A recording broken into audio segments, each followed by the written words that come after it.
on every side, a warm sun above. A good land, these coastal hills of Central California. A lone rider herds cattle. It could be the 20th century, or with a little imagination, the early 19th century, when Spanish, mestizo, and Indian vaqueros rounded up cattle and horses for the nearby mission, La Purisima Concepcion. Less than a mile away, the mission bells can be heard, their sound spanning over 2 centuries of California history. Here is a land of dreams, of hopes, a place to worship, to prosper. La Purisima Concepcion was a remote but active outpost of the Spanish Empire. Like other missions in the Kingdom of New Spain, it was built with a plan in mind: to baptize Indians into the Spanish Catholic Church, to teach them European crafts and utilize their labor, and to instill Spanish culture. These efforts were to have paid off in a matter of years, when the Indians would receive a share of mission lands and become full citizens of the Spanish Empire. Intended to accomplish the religious and military occupation of Upper California, the Spanish plan was to have far-reaching and startling consequences that affect us even today.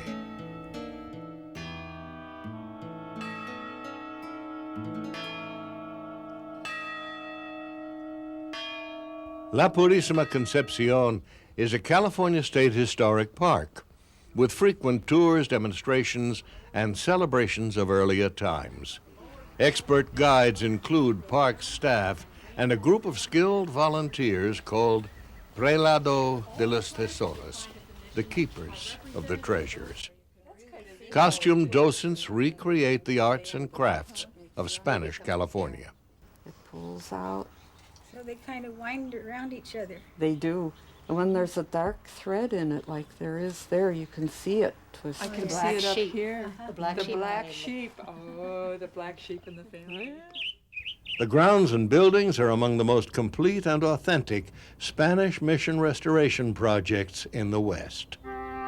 The initial site of the mission is several miles away, within the city limits of Lompoc, California. Little remains of this once impressive edifice. 25 years after its construction, a great earthquake, followed by torrential winter rains, destroyed most of the buildings. This site was abandoned, and the mission was rebuilt at the present location, La Cañada de los Veros, the Canyon of the Watercrests. Now, crumbling walls, along with Indian artifacts preserved by the Lompoc Museum, are all that remain of the mission's early years. Carefully crafted bowls and baskets recall the region's first inhabitants, the Chumash.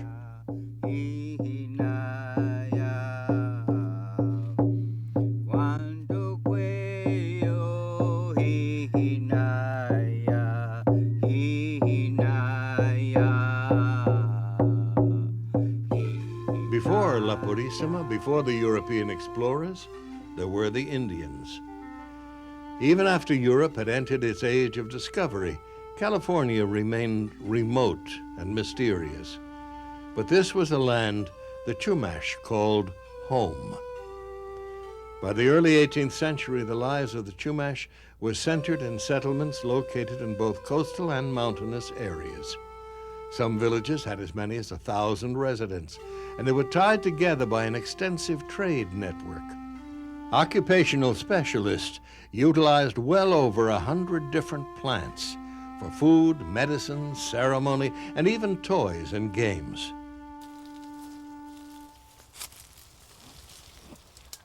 Tony Romero is a descendant of the original inhabitants of this land.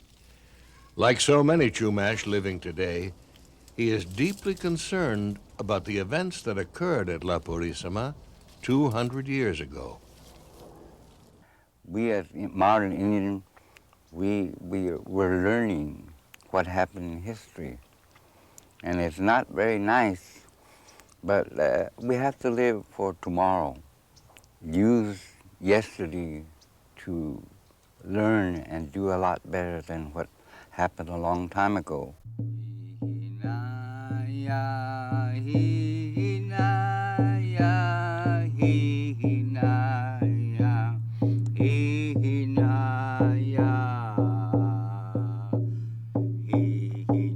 But even as the Chumash were prospering, another people thousands of miles away were embarking on an era of exploration and conquest. The European age of discovery had been centuries in the making. New tools and techniques had given explorers the confidence to sail into little-known regions. Drawn by gold and silver, native labor forces, vast new lands, the Spanish hurled wave upon wave of invaders onto the shores of the New World. European and Indian were facing each other for the first time, and world history would be changed forever. In the 1700s, fearing the intrusions of pirate ships, foreign navies, and merchant powers into territories they claimed, the Spanish established a presence along the California coast. Priests of the great religious orders were dispatched along with soldiers from Mexico. In a pattern centuries old, church and military would become allies in a spiritual conquest. The first mission in Alta California was established in 1769 at San Diego, and 20 more followed. San Gabriel in 1771, Santa Barbara, 1786, La Purisima Concepcion in 1787, the 11th mission in California.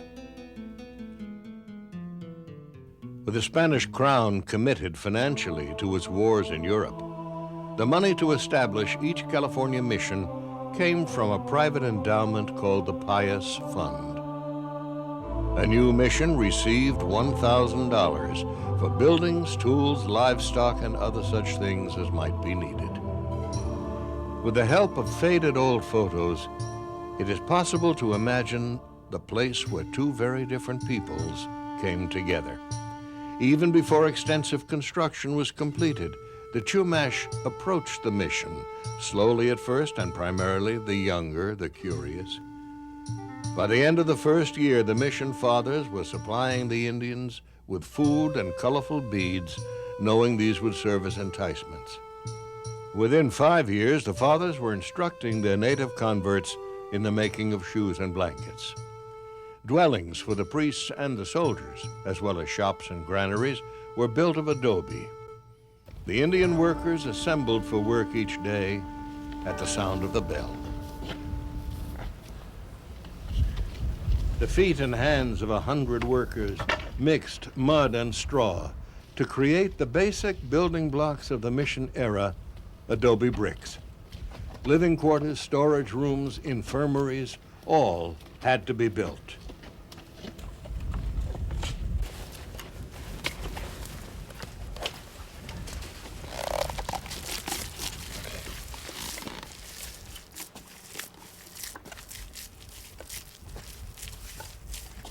Each brick was molded in a wooden form and ended up weighing as much as 60 pounds. The bricks were then stood on end to enhance air circulation as they dried out in the sun. But adobe construction would be no match for the forces of nature. The year was 1812. Europeans were listening to the music of Beethoven, and the Napoleonic Wars were drawing to a close. On the remote Alta California frontier, earth forces began to surge. The ground shook, not once but repeatedly, as the earthquake of 1812 was felt from coast to mountains. Many of the mission walls collapsed. The Indians refused to return to the damaged structures, and the present site in La Cañada de los Berros was chosen to rebuild the mission. The first large building to be constructed at the new location was a temporary church. The conversion and instruction of the Indians remained uppermost in the minds of the mission fathers. Prayer and worship were daily parts of the mission Indian schedules. The Indians sometimes provided music. even constructing their own instruments. La Purisima's father Payeras wrote that the Indians play like musicians and sing like experts. The mission fathers were Franciscans, usually of European birth, who were connected with the College of San Fernando in Mexico. There were usually 2 missionaries assigned to each mission. Each day, the Indian converts were exposed to the teachings and traditions of the Spanish Catholic Church. It was a type of worship far different from the Chumash way, which focused on the natural rhythms of earth, sun, and stars, and on the kinship of all animals.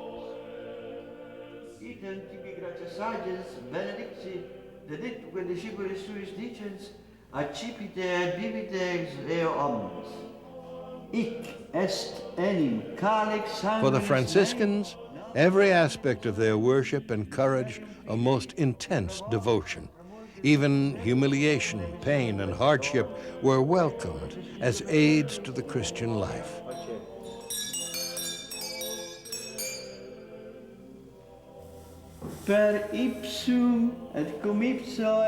It was a humble and simple way of life which prepared the fathers well for the hard conditions of the California frontier. The fathers commissioned art from Mexico, and soon paintings of Christ's sufferings adorned the church walls at La Purisima, encouraging the mission fathers to share his pain and lead lives of self-sacrifice. The priests expected the Indians to follow a similar path and stressed the virtues of humility, purity, obedience, and submission. Pictures could speak where language failed. The Franciscan missionaries, in fact, saw their relation to the Chumash people as one of father to children. The stern rule of the priests penetrated every aspect of Chumash life. Once they accepted baptism, the Chumash were punished if they returned to their homes without permission. The fathers sought to control the spiritual and moral life of baptized Indians. Despite the human hardship and harsh living conditions, La Purisima continued to flourish, due in part to the Franciscan talent for organization, but also to the labor of hundreds of Chumash Indians. By the time the mission was rebuilt at its present location, the Indian residents numbered about 1,000. A 300-foot-long residence building was completed in 1815 with reinforcements to help it withstand earthquakes. The next year, a shops and quarters building was built with room for the soldiers. La Purisima had become a complete Spanish outpost on a frontier, a little city in itself. Far from centers of commerce, self-sufficiency was important. The mission garden grew larger, and it included both European and native Californian herbs. Spanish and Indians would eventually adopt some of each other's plants and herbal remedies. Olive trees, grapes, peaches, and wheat crops all contributed to the mission diet. A blacksmith shop built and repaired the tools of Spanish society, and very gradually, Chumash stone implements gave way to iron and steel. Trade specialists from Mexico were brought in by the mission fathers to teach skills to the Indian converts.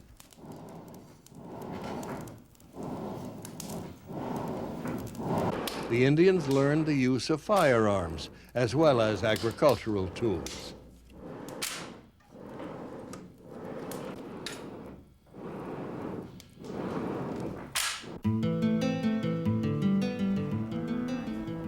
Mission cattle multiplied until there was a surplus that enabled the fathers to enter into trade relations with nearby military presidios and even merchants of foreign powers. Just 2 years after the mission was rebuilt, its sheep and cattle and other livestock numbered well over 20,000. The Longhorn Mission cattle supplied not only milk, butter, and cheese, but were butchered for meat, rawhide, and fats for products like candles and soap. The Spanish vaqueros rode a breed of horse that was small but fast and capable of great endurance. The Indians learned the skills of herding and the roundup and quickly became expert vaqueros directed by Spanish mayordomos.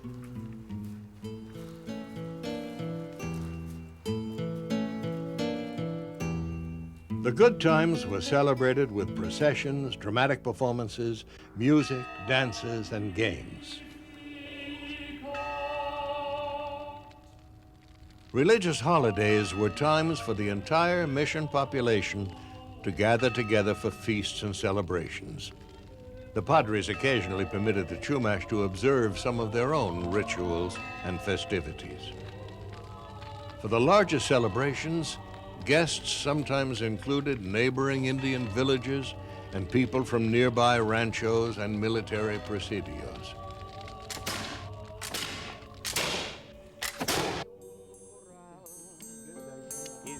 These celebrations symbolize something else beyond religion, that the missions were exercising great power and influence over the affairs of early California. The Spanish civil plan to transfer mission property to the Indians after 10 years remained unfulfilled. La Purisima itself was so successful as to be self-perpetuating, a center of commerce. And yet there must have been those among Spanish and Indian alike who sensed time was running out. As seafaring nations like Spain and England built up a worldwide network of trade routes, native peoples, once isolated, were brought into contact with the diseases of Europe. Among the Europeans and East Coast Americans of the early 1800s, epidemic diseases were terrible enemies. More soldiers were brought down by disease than by the violence of war itself. Treatments were not yet modernized, and Indian peoples had not had a chance to develop the natural immunity that existed in other nations. In the large cities of Europe and America, vaccination techniques were just being tried out.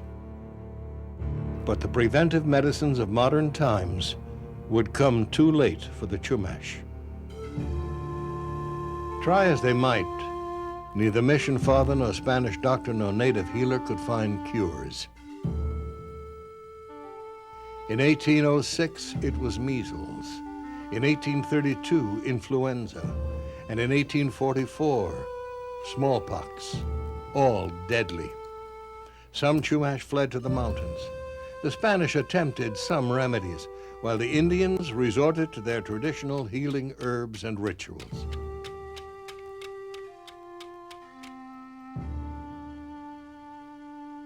Watching the illnesses and deaths, Father Payeras of La Purisima wrote, "It has grieved us deeply." He knew it was often the children who were hit hardest.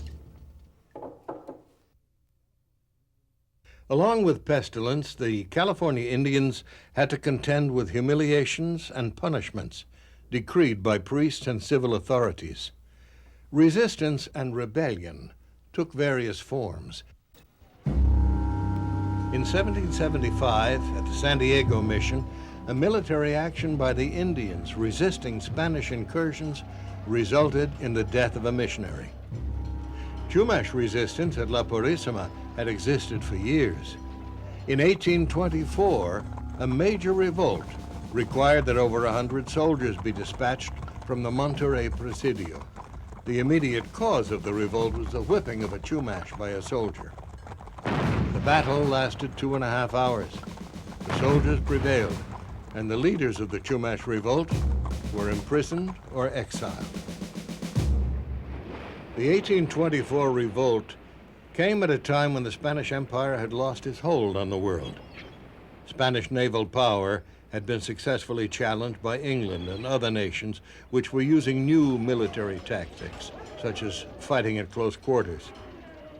Mexico declared its independence from Spain, took over Alta California, and eventually removed the missions from church control.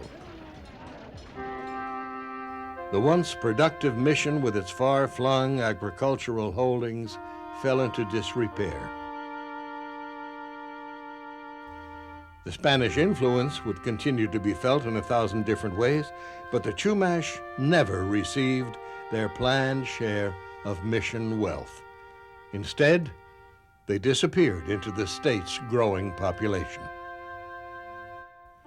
Possession of La Purisima changed hands several times until little remained of the original structures by the early 1900s. But in the 1930s, a plan to restore La Purisima inspired the dedication of workers from the Civilian Conservation Corps, as well as archaeologists, historians, and government officials. Original construction techniques were employed, and every facet of the restoration was undertaken with the most minute detail in mind. For the Father's residence building alone, 140,000 new adobe bricks were made. It was one of the largest historical restoration projects ever undertaken in America. One of the most distinctive architectural features of La Purisima is the residence building corridor, a covered walkway which served as a shelter from the elements, work area, and a place to relax and socialize. The shops and quarters where the soldiers were stationed and other buildings all reproduce the original mission in every aspect.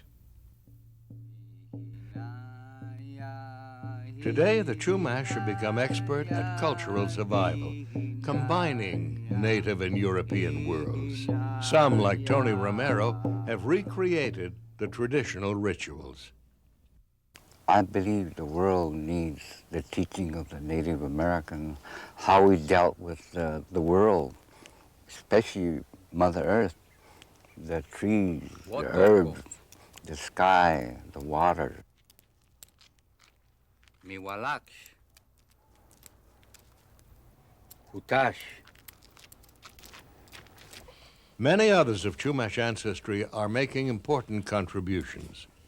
Elise Tripp is a Chumash researcher who has carefully studied the La Purisima mission records from the 1700s. Through her work, she's finding a vital connection with the past. It's educating me towards my people, their names, their villages. I have more in depth of what went on at that time. You know, I can even recall some of the names of these individuals that lived there. So in a way, there's more peace, I would think, within myself.